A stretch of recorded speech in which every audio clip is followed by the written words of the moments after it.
राजेश एक छोटे से कस्बे में रहने वाला 30 वर्षीय युवक था। वह एक प्राइवेट कंपनी में नौकरी करता था और महीने के अंत में अपने वेतन का बड़ा हिस्सा कर्ज और बिलों में खर्च कर देता था। उसके परिवार में वित्तीय शिक्षा का कोई महत्व नहीं था। उसके पिता ने हमेशा उसे यही सिखाया था कि पढ़ाई कर, नौकरी कर और अपनी जिंदगी सुरक्षित बना। लेकिन राजेश का दोस्त अभय, जो एक सफल व्यवसायी था, एक अलग दृष्टिकोण रखता था। अभय का मानना था कि नौकरी केवल जीवन यापन का साधन है, लेकिन आर्थिक स्वतंत्रता के लिए संपत्ति का निर्माण जरूरी है। एक दिन राजेश ने अभय से पूछा, तुम इतनी कम उम्र में कैसे सफल हुए? मैं दिन रात मेहनत करता हूं, फिर भी पैसे की तंगी बनी रहती है। अभय ने मुस्कुराते हुए जवाब दिया, राजेश, तुम केवल पैसे के लिए काम कर रहे हो, जबकि मैं पैसे को अपने लिए काम पर लगा रहा हूं। तुम्हें अपनी सोच बदलनी होगी। उस दिन अभय ने राजेश को आस्तियों और देनदारियों का अंतर समझाया। एक घर जो ईएमआई पर लिया गया है, वह आस्ति नहीं बल्कि देनदारी है। असली आस्ति वह है जो तुम्हारी जेब में पैसा लाए, जैसे रियल एस्टेट, स्टॉक या अपना खुद का व्यवसाय। राजेश को यह सब कुछ नया और चुनौतीपूर्ण लगा, लेकिन उसने तय किया कि वह भी अपनी वित्तीय स्थिति को बदलने के लिए कुछ करेगा। राजेश ने अपना पहला कदम उठाने के लिए एक स्थानीय सेमिनार में भाग लिया, जहां वित्तीय स्वतंत्रता पर चर्चा हो रही थी।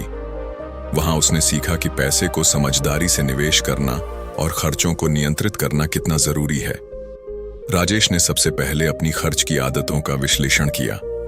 वह अनावश्यक खरीदारी, महंगे शौक और कर्ज से बचने लगा। उसने अपने मासिक बजट को सख्ती से लागू किया और हर महीने अपनी आय का 20% बचत और निवेश के लिए अलग रख दिया। अभय ने उसे सुझाव दिया कि वह पैसिव इनकम के साधन तलाशे। पैसिव इनकम का मतलब है ऐसी आय जो तुम्हें लगातार मिलती रहे, चाहे तुम काम करो या नहीं। राजेश ने अपने बचाए हुए पैसे से एक छोटे व्यवसाय में निवेश किया। यह एक स्थानीय किराने की दुकान थी, जहां से उसे हर महीने थोड़ा बहुत मुनाफा होने लगा। इसके साथ ही उसने स्टॉक मार्केट और म्यूचुअल फंड्स के बारे में पढ़ाई शुरू की। शुरुआती असफलताओं ने उसे सीखने के लिए प्रेरित किया। गलतियां करना ठीक है, अभय ने उसे समझाया। असल बात है उनसे सीखना और आगे बढ़ना। राजेश के छोटे छोटे निवेश अब बड़ा रूप लेने लगे थे। उसका व्यवसाय धीरे धीरे बढ़ने लगा और उसने रियल एस्टेट में भी निवेश करना शुरू कर दिया। अब उसे अपनी नौकरी पर पूरी तरह निर्भर रहने की जरूरत नहीं थी।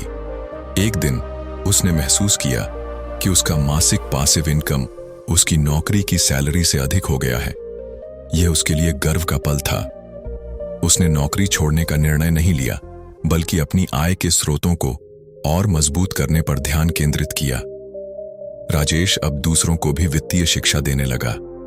उसने अपने अनुभव साझा किए और सिखाया कि किस तरह सही दृष्टिकोण और अनुशासन के साथ कोई भी व्यक्ति आर्थिक रूप से स्वतंत्र हो सकता है। राजेश अब केवल पैसा कमाने पर ध्यान नहीं देता था, बल्कि वह अपनी जिंदगी का सही मायने में आनंद ले रहा था। उसने सीखा था कि धन केवल साधन है, उद्देश्य नहीं। उसने अपने परिवार को बेहतर जीवन दिया और अपने बच्चों को भी वित्तीय शिक्षा देने का वादा किया। अब वह दूसरों के लिए प्रेरणा बन चुका था।